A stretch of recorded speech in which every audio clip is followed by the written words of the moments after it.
ಓಂ ಸಾಯಿರಾಮ್. ಬಾಬಾ ಹೇಳ್ತಾ ಇದ್ದಾರೆ, ಮಗು ಶುಭೋದಯ. ಇಂದು ಹುಣ್ಣಿಮೆ. ಬೇಗ ಏಳು, ಬೇಗ ಎದ್ದು ಎಲ್ಲ ಕೆಲಸವನ್ನು ಮುಗಿಸ್ಕೊ. ಆದರೆ ಒಂದು ಮಾತು ಕಂದ, ಇವತ್ತಿಡೀ ದಿನದಲ್ಲಿ ಒಂದು ಸಮಯವನ್ನು ನೋಡಿಕೊಂಡು ನಿಂಬೆಹಣ್ಣು, ಆ ನಿಂಬೆಹಣ್ಣಿನಿಗೆ 3 ವಿಷಯ ನಿಂತು ಯಾವುದಾದ್ರೂ ಮನೆ ಕಟ್ಟೋದಾದರೆ ಮನೆಯಲ್ಲಿ ಗಂಡ ಹೆಂಡತಿ ಸಮಸ್ಯೆ ಇದ್ದರೆ ಜಗಳ, ಅಥವಾ ಶತ್ರುಬಾಧೆ ಇದೆ ಶತ್ರು, ಹೀಗೆ ಒಂದೊಂದೇ ವರ್ಡನ್ನು ಅದ್ರ ತುಂಬ ಬರೇ ಬಟ್ಟೆನಿಂದ ಬರೆದು ದೇವರ ಮುಂದೆ ಇಡು. ನಾಳೆ ಬೆಳಗ್ಗೆ ಅದನ್ನು ಡಸ್ಟ್ಬಿನ್ನಿಗೆ ಯಾವುದಾದ್ರೂ ಗಿಡದ ಬುಡಕ್ಕೆ ಎಲ್ಲಾದರೂ ಹಾಕಿಬಿಡು. ನಿನ್ನಲ್ಲಿರುವಂಥ ನೆಗೆಟಿವ್ ಹೊರಟೋಗಿ ಅದೆಲ್ಲ ಪಾಸಿಟಿವ್ ಅಂದರೆ ನಕಾರಾತ್ಮಕ ಶಕ್ತಿಗಳೆಲ್ಲ ಹೋಗಿ ಸಕಾರಾತ್ಮಕ ಶಕ್ತಿಯೇ ಒಂದು ಆಹ್ವಾನವಾಗುತ್ತದೆ. ಸರಿನಾ?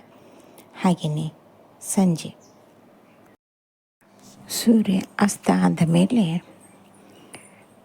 4-5 ಒಣಮೆಣಸು, 1 ಹಿಡಿ ಉಪ್ಪು, 1 ಹಿಡಿ ಸಾಸಿವೆಯನ್ನು ತೆಗೆದುಕೊಂಡು ಮನೆ ಮಂದಿ ಎಲ್ಲ ದೃಷ್ಟಿ ನಿವಾರಿಸಿಕೊಂಡು ಬೆಂಕಿಯಲ್ಲಿ ಸುಟ್ಟು ಬಿಡೋಕಂದ. ಹೀಗೆ ಸುಡೋದ್ರಿಂದ ಮನೆಯಲ್ಲಿ ಮನಸ್ಸಿನಲ್ಲಿರುವಂತೆಲ್ಲ ನೆಗೆಟಿವ್ ಥಾಟ್ಗಳು ಹೋಗಿ ನಿನ್ನ ಹೊಸ ಕೆಲಸಕ್ಕೆ ದಾರಿಯಾಗುತ್ತದೆ.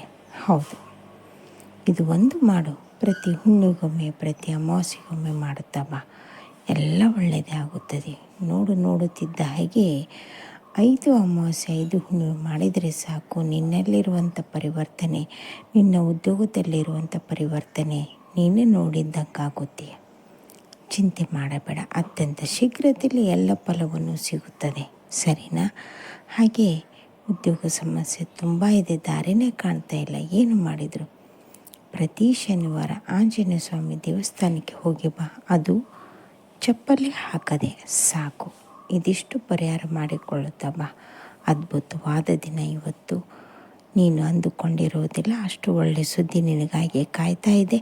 ಇಡೀ ಮನೆ ಮಂದಿಯೆಲ್ಲ ನಿನಗೆ ಸಹಕಾರ ಕೊಡ್ತಾ ಇದ್ದಾರೆ. ಹೋಗಿ ಬಕ್ಕಂದ. ಹಾಗೆ ಇವತ್ತೊಂದು ಹಳೆಯ ಸ್ನೇಹಿತರು ನಿನಗೆ ಫೋನ್ ಮಾಡುತ್ತಾರೆ. ಮಾತನಾಡಿದಾಗ ಅವರ ಮನಸ್ಸಿನಲ್ಲಿರೋ ಭಾವನೆಗಳು ಎಲ್ಲ ಹೊರಗಡೆ ಬಂದು ಅವರ ಮನಸ್ಸು ಹಗುರ ಆಗುತ್ತದೆ, ನಿನಗೂ ಸಂತೋಷವಾಗುತ್ತದೆ. ಇವತ್ತು ವ್ಯಾಪಾರ ಜಾಗದಲ್ಲಿ ತುಂಬ ಲಾಭ ಇದೆ. ಯಾವ ಒಂದು ಅವಕಾಶವನ್ನು ಬಿಟ್ಟು ಕೊಡಬೇಡ, ಎಲ್ಲವನ್ನು ಸರಿಯಾಗಿ ನಿಭಾಯಿಸು.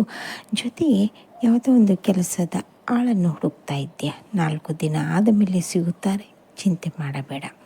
ಹಾಗೆ ಮಾಡುವಂಥ ಕೆಲಸವು ನಿಷ್ಠಾ ಪ್ರಾಮಾಣಿಕವಾಗಿ ಮಾಡ್ತಾ ಇದೆಯಾ, ಚಿಂತೆ ಬಿಟ್ಟು ಮುಂದುವರಿ, ನಾನಿದ್ದೇನೆ. ಅತ್ಯಂತ ಶುಭ ದಿನ ನಿನಗಾಗಿ ಕಾಯ್ತಾ ಇದೆ. ಹೀಗೆ ಮುಂದೆ ಬರುವ 2 ಗುರುವಾರದ ಒಳಗಡೆ ಒಂದು ಅದ್ಭುತ ನಡೆಯಲಿದೆ. ಆ ಅದ್ಭುತಕ್ಕೆ ನೀನೇ ಸಾಕ್ಷಿ ಆಗುತ್ತೀಯ. ಯೋಚನೆ ಮಾಡಬೇಡ. ಆರೋಗ್ಯದ ಕಡೆಗೆ ಲಕ್ಷ್ಯ ಇರಲಿ. ಊಟ ತಿಂಡಿ ಸರಿಯಾಗಿ ಮಾಡು. ಈ ಸಮಯದಲ್ಲಿ ನೀರಿನ ಅಭಾವ ಹೆಚ್ಚಾಗಿರೋದ್ರು ಒಂದು ಕಡೆ ಆದರೆ ನಿನ್ನ ದೇಹಕ್ಕೆ ನೀರು ತುಂಬ ಅವಶ್ಯಕತೆ ಇದೆ. ತುಂಬ ನೀರನ್ನು ಕುಡಿ. ಒಳ್ಳೆಯ ದಿನ.